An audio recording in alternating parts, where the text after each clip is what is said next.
We're all a little distracted, but for right now, this is ThreatWire. A new Okta vulnerability was disclosed last week, and it's a fun one. The vulnerability was discovered on October 30th and disclosed at every security person's favorite time, late Friday afternoon. The vulnerability was that on previously authenticated systems, therefore had a cache of the authentication, usernames of 52 characters or longer were able to bypass login. It specifically affected all Okta AD/LDAP delegated authentication users, specifically those using it as of July 23, 2024. This was due to the use of the bcrypt algorithm. According to a security engineer who also goes by the Twitter handle bcrypt, the bcrypt hash function ignores input above a certain length, which causes this error. Okta resolved the error by switching the cryptographic algorithm from bcrypt to PBKDF2. In OPSEC news, as a reminder, using apps that publicly reveal your location puts you at risk. In a report by French newspaper Le Monde, they were able to identify the confidential movements of world leaders via Strava. For those unfamiliar with Strava, it is a social networking app dedicated to tracking and sharing workouts. It originally became popular with the running community, but has expanded to a bunch of other activities too. Given it's a social network, workouts become public. While world leaders may not be using Strava, their bodyguards and security order are. The story of using Strava as a way to track people is not new.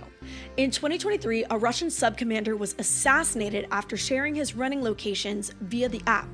This was then used to coordinate the attack. Hopefully, we can learn from these situations.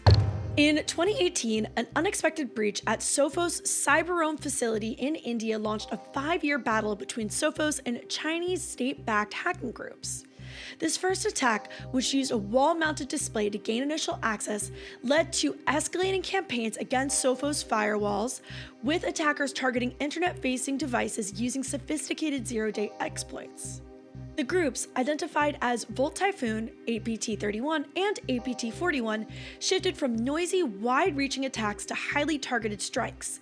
They used living off the land techniques, memory-only Trojans, and custom rootkits to maintain stealth and persistence on compromised devices. At one point, they even deployed a UEFI bootkit, a rare and advanced tactic, making it the first of this type of bootkit that was observed on a firewall device.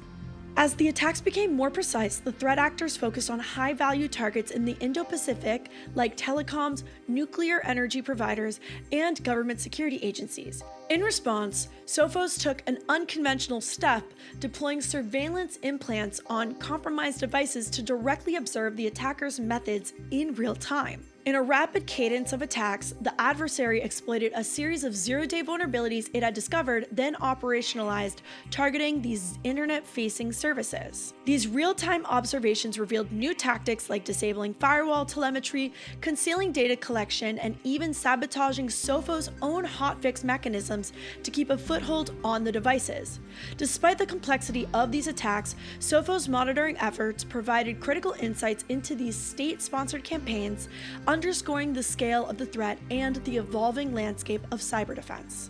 On Friday, November 1st, the Google Project Zero team released a new blog post as a follow-up to their research on evaluating large language models as a tool in offensive security. The research, dubbed Project Naptime, has become a new team called Big Sleep.